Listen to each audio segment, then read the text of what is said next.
ಕಾರಂತರ ಕೆಲವು ಕೃತಿಗಳು ಸುಬ್ಬಣ್ಣವರ ಮನೆಗೆ ಬಂದಾಗ ಅವ್ರ ಮನೇಲಿ ಕೂತು ಬರೆದಿದ್ದಾರೆ ಅಂತ ಕೇಳಿದ್ದೀನಿ ನಾನು. ಈ ಕಡೆ ನೀವು ನೋಡಿದರೆ ಕೆ ಹೆಬ್ಬಾರ್ ಅಂತ ನಮ್ಮಲ್ಲಿ ಕನ್ನಡದ ಭಾಳ ಸುಪ್ರಸಿದ್ಧ ಚಿತ್ರಕಲಾವಿದರು.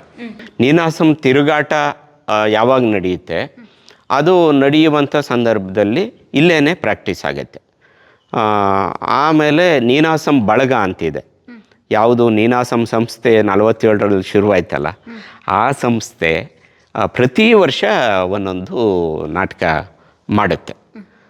ಲೈಟಿಂಗ್ ಇರ್ಬೋದು, ಸೌಂಡ್ ಇರ್ಬೋದು, ಸೀಟಿಂಗ್ ಇರ್ಬೋದು, ಹೆಚ್ಚು ಜನ ಸೇರಲಿಕ್ಕೆ, ಅಂದರೆ ಪ್ರೊಸಿನಿಯಂ ಥಿಯೇಟ್ರ್ ಅಂತ ಕರಿತೀವಿ ನಾವು ಇದನ್ನು.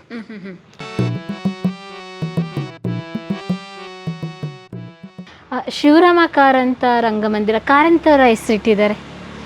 ಕಾರಂತರ ಹೆಸರು ಯಾಕಿಟ್ಟಿದ್ದಾರೆ ಅಂದರೆ ಶಿವರಾಮ್ ಕಾರಂತರಿಗೂ ಮತ್ತು ನಮ್ಮ ಕೆ ವಿ ಸುಬ್ಬಣ್ಣವ್ರಿಗೂ ಒಂದು ಆಪ್ತವಾದ ಸಂಬಂಧ. ಅದು ಒಂದು ರೀತಿಯಲ್ಲಿ ಪರಸ್ಪರ ಒಬ್ರಿಗೊಬ್ರಿಗೆ ಪ್ರೀತಿ ವಿಶ್ವಾಸ ಇತ್ತು ಅನ್ನೋದಷ್ಟೇ ಅಲ್ಲ.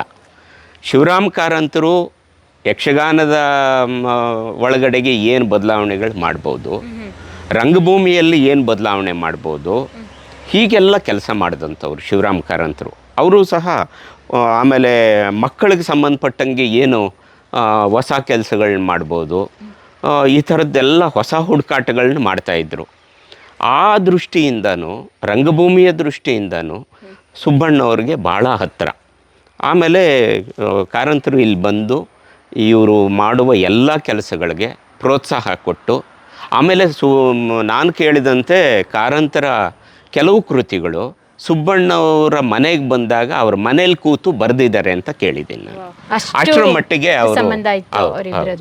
ಹಾಗಾಗಿ ಅವ್ರ ಹೆಸರನ್ನ ಇಟ್ಟಿದ್ದಾರೆ. ಈ ಹೆಸರಿಟ್ಟಂತ ಸಂದರ್ಭದಲ್ಲಿ ಕಾರಂತರು ಬಂದಿದ್ರು ಅನ್ಕೊಳ್ತೀನಿ. ಬಹುಶಃ ಬಂದಿದ್ದಾರೆ ಅಂತ ಕಾಣುತ್ತೆ. ಬಂದಿರ್ತಾರೆ. ಯಾಕಂತಂದರೆ ಕಾರಂತರು 70ರ ದಶಕದಲ್ಲಿ ಗಟ್ಟಿಮುಟ್ಟಾಗಿ ಇದ್ದರು, 80ರ ದಶಕದಲ್ಲೂ ಗಟ್ಟಿಯಾಗಿದ್ದರು. ಹಾಗಾಗಿ ಕಾರಂತರು ಬಂದಿರ್ತಾರೆ. ಅವರು ನಮ್ಮ ಥಿಯೇಟರ್ ಇನ್ಸ್ಟಿಟ್ಯೂಟಿಗೆ ಪಾಠ ಮಾಡ್ತಾಯಿದ್ರು. ಅವಾಗ ಬಂದು ಥಿಯೇಟರ್ ಇನ್ಸ್ಟಿಟ್ಯೂಟ್ ಸ್ಟೂಡೆಂಟ್ಗೂ ಪಾಠ ಮಾಡ್ತಾಯಿದ್ರು. ಅಷ್ಟು ವಿದ್ಯಾರ್ಥಿಗಳೇ ಭಾಗ್ಯವಂತ. ಇಲ್ಲೆಲ್ಲ ನೋಡ್ತೀವಲ್ಲ, ನಾಟಕಗಳಲ್ಲಿ ಇವಾಗಲೂ ಅವಾಗವಾಗ ಬಳಸ್ತೀರಿ ಅಥವಾ ಡೆಕೋರೇಷನ್ ಪರ್ಪಸ್? ಇಲ್ಲ, ಇದು ನಮ್ಮ ಇನ್ನೊಬ್ಬ ನೀನಾಸಂನ ಪ್ರತಿಭೆ, ನೀನಾಸಂನ ಗುರು ಇಕ್ಬಾಲ್ ಅಹ್ಮದ್ ಅಂತಿದ್ದಾರೆ. ಅವರು ಶಿಕಾರಿಪುರದಲ್ಲಿ ಗುಡಿ ಎನ್ನುವ ಸಾಂಸ್ಕೃತಿಕ ಸಂಸ್ಥೆಯನ್ನು ನಡೆಸ್ತಾರೆ. ಅವರು ಇಲ್ಲಿ ಟೀಚರ್ ಆಗಿದ್ದರು. ಇಲ್ಲಿ ಸ್ಟೂಡೆಂಟು, ಟೀಚರು, ಸುಬ್ಬಣ್ಣವ್ರಿಗೆ, ಅಕ್ಷರ ಅವ್ರಿಗೆ, ಎಲ್ರಿಗೂ, ನಮಗೆಲ್ರಿಗೂ ಆತ್ಮೀಯರು. ಅವರು ಇಲ್ಲಿದ್ದಾಗ ಅವರು ಖಾಲಿ ಇದ್ದಾಗ ಸುಮ್ಮನೆ ಕೂರ್ತಿರ್ಲಿಲ್ಲಂತೆ, ಒಂದು ಮರ ತಗೊಂಡು ಸುಮ್ಮನೆ ಕೆತ್ತುತ್ತಾ ಇರೋರಂತೆ. ಹಾಗೆ ಮಾಡಿರ್ತಕ್ಕಂಥ ಸ್ಕಲ್ಪ್ಚರ್ಸ್ ಇವೆಲ್ಲ. ಅದಕ್ಕೆ ಹೇಳೋದು ಎಲ್ರು ಸುಮ್ಮನೆ ಕೂರ್ಬಾರ್ದು, ಜೀವನದಲ್ಲಿ ಏನಾದ್ರೂ ಒಂದು ಮಾಡ್ತಾ ಇರಬೇಕು, ನಮ್ಮಲ್ಲಿರುವಂತ ಕಲೆ ಬರ್ತಾ ಇರುತ್ತೆ ಅಂತ. ಸುಮ್ಮನೆ ಕೂತ್ರೆ ಟೈಮ್ ವೇಸ್ಟ್. ನೋಡಿ ಅಷ್ಟು ಚೆನ್ನಾಗಿ ಒಂದ್ ರೀತಿಯಾಗಿ ಇವಾಗ ಬಂದ್ರು ಕೂಡ ಅಟ್ರಾಕ್ಟಿವ್ ಪಾಯಿಂಟ್ ಆಗಿ ಏನದು ಅಂತ ನೋಡೋದಕ್ಕೆ ಇದಾಗುತ್ತೆ. ರಂಗಮಂದಿರ ಹೌದು. ಇಲ್ಲಿ ನೋಡಿ, ಇಲ್ಲಿ ತುಂಬಾ ದೊಡ್ಡದಿದೆ. ಇಲ್ಲಿ ಕಾರಂತರು, ಆ ಕಡೆ ಸುಬ್ಬಣ್ಣವರು, ಈ ಕಡೆ ನೀವು ನೋಡಿದರೆ ಕೆ ಹೆಬ್ಬಾರ್ ಅಂತ ನಮ್ಮಲ್ಲಿ ಕನ್ನಡದ ಭಾಳ ಸುಪ್ರಸಿದ್ಧ ಚಿತ್ರಕಲಾವಿದರು. ಅವರು ಇಲ್ಲಿ ಬಂದಾಗ ಒಂದು ಈ ರೀತಿ ಗಣೇಶನ ಚಿತ್ರ, ತುಂಬ ಬೇರೆ ರೀತಿಯ ಚಿತ್ರ ನೋಡಿ, ಅದನ್ನು ಬರೆದೋಗಿರ್ತಾರೆ. ಆಮೇಲೆ ಅದಕ್ಕೆ ಒಂದು ಫ್ರೇಮ್ ಹಾಕ್ಸಿದ್ದಾರೆ. ಬನ್ನಿ ರಂಗಮಂದಿರದ ಒಳಗೆ ಹೋಗೋಣ. ಖಂಡಿತ ಸರ್. ಈ ರಂಗಮಂದಿರನೇ ನಮ್ಮೆಲ್ಲರ ಜೀವಾಳ. ರಂಗಭೂಮಿಯಲ್ಲಿ ಕಲಾವಿದರಿಗೆ ತುಂಬಾ ದೊಡ್ಡದಿದೆ. Beautiful theatre. ನೀವು ಆವಾಗಲೇ ಇದು ಈ ಥಿಯೇಟ್ರು ಕಟ್ಟಿದಾಗ ಹೀಗೆ ಇತ್ತ ಅಂತ ಎಲ್ಲ ಕೇಳಿದ್ರಲ್ವಾ? ಇದು ಕಟ್ಟಿದಾಗ ಆಲ್ರೆಡಿ ನೋಡ್ತಾ ಇರ್ತೀವಲ್ಲ ಸಿನಿಮಾದಲ್ಲಿ, ನೋಡಿ ಟವಲ್ ಹಾಕಿ ಹೋಗಿದ್ದಾರೆ. ಅಷ್ಟ್ರ ಮಟ್ಟಿಗೆ ಇಲ್ಲಿ ನಾಟಕಗಳು ನಡೆಯುತ್ತಾ? ಇಲ್ಲ, ಇವತ್ತೇನು ಕಾರ್ಯಕ್ರಮ ಇಲ್ಲ, ಅದು ಯಾರೋ ಇಲ್ಲಿ ಬಿಟ್ಟೋಗಿದ್ದಾರೆ. ನಾನೆಲ್ಲ ರಿಸರ್ವೇಶನ್ ಮಾಡ್ಕೊಂಡು ಅಲ್ಲ. ಇದು ಮೊದಲು ಸಾದಾ ಗೋಡೆಗಳು, ಸಣ್ಣ ವರಂಡ ಎಲ್ಲ ಇತ್ತು. ಆಮೇಲೆ ಈಗ ಒಂದು 10 ವರ್ಷದಿಂದ ಅಂತ ಕಾಣುತ್ತೆ, 10 ವರ್ಷದಿಂದ ರಿನೋವೇಷನ್ ಆಯಿತು ಈ ಬಿಲ್ಡಿಂಗು.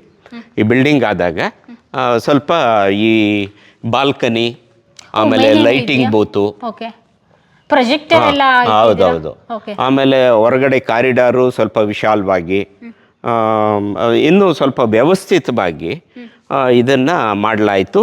ಇದನ್ನು ಮಾಡೋವಾಗ ಸುಮಾರು 50 ಲಕ್ಷ ರೂಪಾಯಿ ಖರ್ಚಾಯಿತು. ಮೊದಲು 3 ಲಕ್ಷಕ್ಕೆ ಆಗಿದ್ದಂಥದ್ದು ಆ ನಂತರ ಕೆಲಸ ಮಾಡೋಷ್ಟೊತ್ತಿಗೆ, ರಿನೋವೇಷನ್ ಮಾಡೋಷ್ಟೊತ್ತಿಗೆ 50 ಲಕ್ಷ ಖರ್ಚು ಬಂದಿದೆ. ಈಗೇನಾದರೂ ಈ ಬಿಲ್ಡಿಂಗ್ನ ಈಗ ಸುಮಾರು ಕೆಲಸ ಇದೆ, ಇದರ ಟಾಪು ಇದೆಲ್ಲ ಸುಮಾರು ಹಾಳಾಗಿದೆ. ಈಗ ಸರ್ಕಾರಕ್ಕೆ ಪ್ರಸ್ತಾವನೆ ಸಲ್ಲಿಸಿದ್ದಾರೆ, ನೀನಾಸಂ ಸಂಸ್ಥೆ ಮೂಲಕ ಪ್ರಸ್ತಾವನೆ ಕೇಳ್ತಾ ಇದ್ದಾರೆ. ಈಗ ಅದನ್ನು ಮಾಡಬೇಕು ಅಂದರೆ ಹತ್ತತ್ರ 2ರಿಂದ 4 ಕೋಟಿ ಬೇಕಾಗಿದೆ. ಅಬ್ಬಬ್ಬ, ಅಂದರೆ ಅವಾಗಿನ ಕಾಲಕ್ಕೆ ಕ್ಯಾಲ್ಕುಲೇಟ್ ಮಾಡೋದಾದ್ರೆ ಅಷ್ಟಾಗೋದು. ಅವಾಗ 3 ಲಕ್ಷ ಇಷ್ಟಕ್ಕೆ ಸಮನಾಗಿತ್ತು. ಹೌದು ಹೌದು. ಸರ್ಕಾರ ದೊಡ್ಡ ಮನಸ್ಸು ಮಾಡಿ ಏನಾದರೂ ಸಹಾಯ ಮಾಡಿದರೆ ನಿಜವಾಗ್ಲೂ ಅದು ರಂಗಭೂಮಿಗೆ ದೊಡ್ಡ ಸಹಾಯ ಆಗುತ್ತೆ. ರಂಗಭೂಮಿ ಬೆಳವಣಿಗೆಗೆ, ನೀನಾಸಂಗೆ ಅಷ್ಟೇ ಅಲ್ಲ, ಒಟ್ಟು ರಂಗಭೂಮಿಗೆ ಕನ್ನಡದ ಹುಡುಗರು ಬಂದು ಅಥವಾ ಬೇರೆ ರಾಜ್ಯಗಳ ಹುಡುಗರು ಬಂದು ಇಲ್ಲಿ ಕಲಿತಾರಲ್ವಾ, ಅದಕ್ಕೆ ಭಾಳ ದೊಡ್ಡ ಸಹಾಯ ಆಗುತ್ತೆ. ಓಕೆ, ಇಲ್ಲಿ ಮೊಟ್ಟ ಮೊದಲವರೆಗೆ ಯಾವ ನಾಟಕ ಆಯಿತು, ಏನಾದರೂ ನೆನಪಿದ್ಯಾ ನಿಮ್ಗೇನಾದರೂ ಹೇಳಿದ್ದು? ಇಲ್ಲ, ಅದು ನೆನಪಿಲ್ಲ ನನಗೆ. ನೀವು ಬಂದಾಗ ನಾನು ಬಂದು 25 ವರ್ಷ ಆಯಿತು. ನಾನು ಬಂದಾಗ ತಿರುಗಾಟದ ನಾಟಕಗಳು ಪ್ರಾಕ್ಟೀಸ್ ನಡೀತಾ ಇತ್ತು. ಪ್ರಾಕ್ಟೀಸ್ ಇಲ್ಲೇ ಮಾಡ್ತೀರಾ? ಅಂದರೆ ಇಲ್ಲಿ ಯಾವ್ಯಾವ ನಾಟಕ ಪ್ರಾಕ್ಟೀಸ್ ಆಗುತ್ತೆ ಅಂತಂದರೆ, ನಮ್ಮ ನೀನಾಸಂ ಥಿಯೇಟರ್ ಇನ್ಸ್ಟಿಟ್ಯೂಟ್ ನಾಟಕಗಳು ಕೆಲವು ಇಲ್ಲಿ ಪ್ರಾಕ್ಟೀಸ್ ಮಾಡ್ತೀವಿ. ನೀನಾಸಂ ತಿರುಗಾಟ ಯಾವಾಗ ನಡೆಯುತ್ತೆ ಅದು ನಡೆಯುವಂಥ ಸಂದರ್ಭದಲ್ಲಿ ಇಲ್ಲೇ ಪ್ರಾಕ್ಟೀಸ್ ಆಗುತ್ತೆ. ಆಮೇಲೆ ನೀನಾಸಂ ಬಳಗ ಅಂತಿದೆ. ಯಾವುದು ನೀನಾಸಂ ಸಂಸ್ಥೆ 47ರಲ್ಲಿ ಶುರುವಾಯ್ತಲ್ಲ, ಆ ಸಂಸ್ಥೆ ಪ್ರತಿ ವರ್ಷ ಒಂದೊಂದು ನಾಟಕ ಮಾಡುತ್ತೆ. ಆ ಒಂದು ನಾಟಕವನ್ನು ಇಲ್ಲಿ ಪ್ರಾಕ್ಟೀಸ್ ಮಾಡ್ತಾರೆ. ಆಮೇಲೆ ಹೊರಗಡೆಯಿಂದ ಬರುವ ತಂಡಗಳಿರ್ತಾವಲ್ಲ, ಅವುಗಳ ಒಂದು ಪ್ರದರ್ಶನ ಇಲ್ಲಿ ಆಗುತ್ತೆ. ತುಂಬ ವಿಶೇಷವಾದ ಸಂದರ್ಭಗಳಲ್ಲೆಲ್ಲ ಈ ಥಿಯೇಟ್ರನ್ನ ಬಳಸ್ತೀವಿ. ಮೇಲ್ಗಡೆ ಇನ್ನೊಂದು ಸಭಾಂಗಣ ಇದೆ, ಅದನ್ನು ಬಳಸ್ತೀವಿ, ಇದನ್ನು ಬಳಸ್ತೀವಿ. ಇಲ್ಲಿ ಅಲ್ಲಿಗಿಂತ ತುಂಬ ಎಕ್ವಿಪ್ಡ್ ಆಗಿ ಇದೆ ಎಲ್ಲವೂ. ಲೈಟಿಂಗ್ ಇರ್ಬೋದು, ಸೌಂಡ್ ಇರ್ಬೋದು, ಸೀಟಿಂಗ್ ಇರ್ಬೋದು, ಹೆಚ್ಚು ಜನ ಸೇರಲಿಕ್ಕೆ. ಅಂದರೆ ಪ್ರೊಸೀನಿಯಂ ಥಿಯೇಟ್ರ್ ಅಂತ ಕರಿತೀವಿ ನಾವು ಇದನ್ನು. ಪ್ರೊಸೀನಿಯಂ ನೋಡಿ, ಪ್ರೊಸೀನಿಯಮ್ಗೂ ಇಂಟಿಮೇಟ್ಗೂ ತುಂಬ ಬೇರೆ ಬೇರೆ ಡಿಫ್ರೆನ್ಸ್ ಇದೆ. ಏನದು, ಏನು ವ್ಯತ್ಯಾಸ? ಇದು ಸ್ಟೇಜ್ ಇರುತ್ತಲ್ವಾ, ಇದು ನೋಡಿ, ನೀವು ನೋಡಿದರೆ ದೂರದಿಂದ ನೋಡಿದರೆ ಒಂದು ಬಾಕ್ಸ್ ಟೈಪ್ ಕಾಣಿಸ್ತಾ ಇದೆ ನೋಡಿ. ಪರದೆಗಳು, ಆಮೇಲೆ ವಿಂಗು, ಮೇಲೆ ಜಾಲರಿಗಳು, ಹಿಂದ್ಗಡೆ ಬ್ಯಾಕ್ ಟ್ರಾಪು ಅಲ್ವಾ.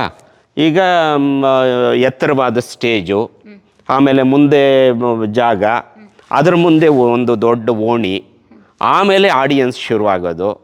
ಒಂದು ಡಿಸ್ಟೆನ್ಸು ತೀರಾ ಹತ್ತಿರ ಅಲ್ಲ. ಇಂಟಿಮೇಟ್ ಥಿಯೇಟ್ರಲ್ಲಿ ಆಡಿಯನ್ಸ್ ತುಂಬ ಹತ್ತಿರ ಕೂತ್ಕೊಂಡು ನೋಡ್ತಾರೆ ನಾಟಕಗಳನ್ನ.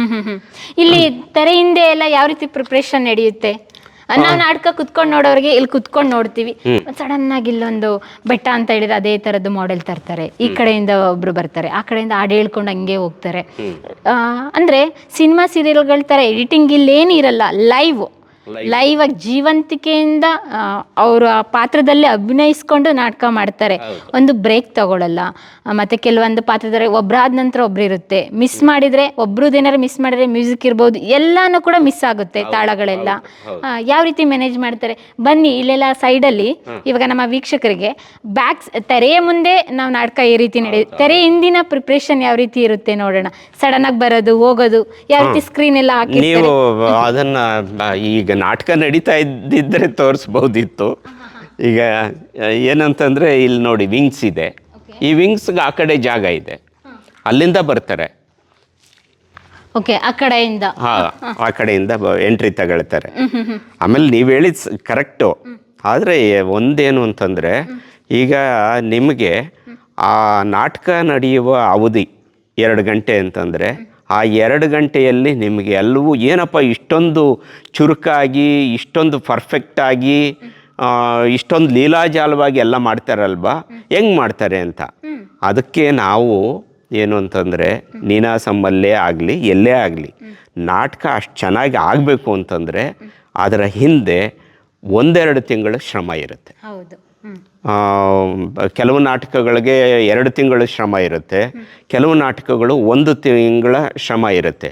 ಅದರಲ್ಲಿ ಪ್ರತಿಯೊಂದು ಮಿನಿಟು, ಪ್ರತಿಯೊಂದು ಮಾತು, ಪ್ರತಿಯೊಂದು ಮೂಮೆಂಟು, ಪ್ರತಿಯೊಂದು ಮ್ಯೂಸಿಕ್ಕು ಎಲ್ಲವೂ ಸಹ ನಾಟಕಕ್ಕೆ ಹೊಂದುವ ಹಾಗೆ ಅರ್ಥಪೂರ್ಣವಾಗಿ ಕಟ್ಟಲಾಗುತ್ತೆ.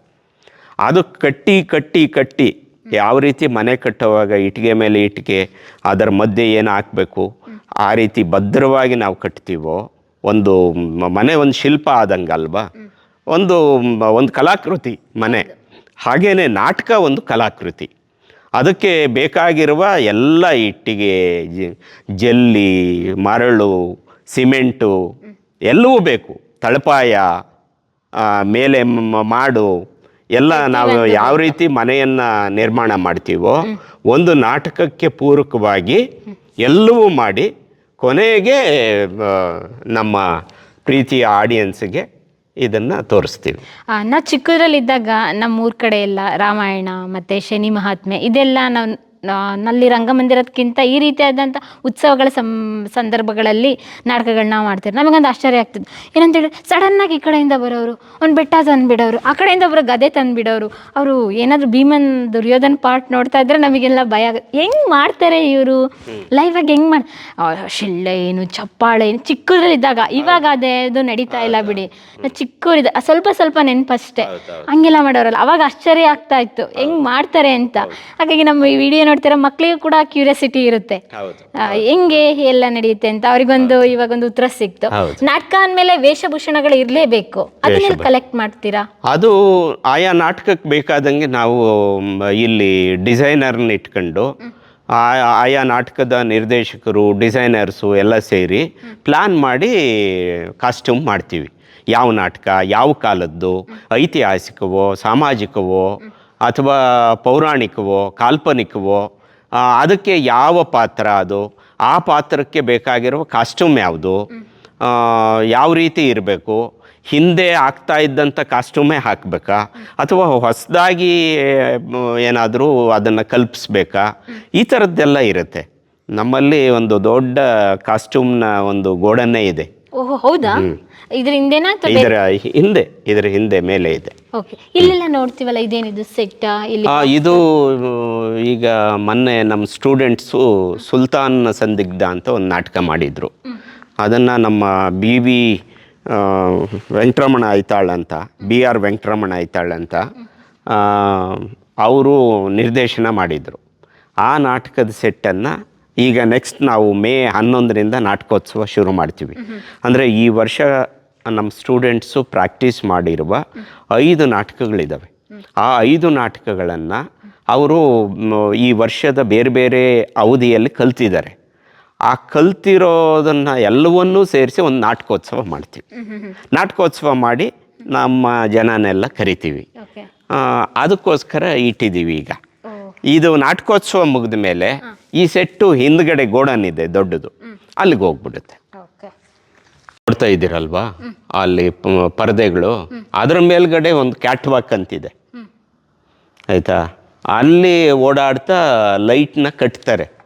ಎಲ್ಲಿಗೆ ಬೇಕು ಲೈಟು, ಯಾವ ಸ್ಟೇಜಿನ ಯಾವ ಏರಿಯಾಕ್ಕೆ ಬೇಕು ಲೈಟು, ಯಾವ ಆ್ಯಂಗಲಲ್ಲಿ ಇರಬೇಕು, ಎಷ್ಟು ಹೈಟಿಂದ ಆ ಲೈಟನ್ನು ಕೆಳಗಡೆಗೆ ಇಳಿಸ್ಬೇಕು, ಈ ಥರದ್ದೆಲ್ಲ ಮಾಡ್ತಾರೆ.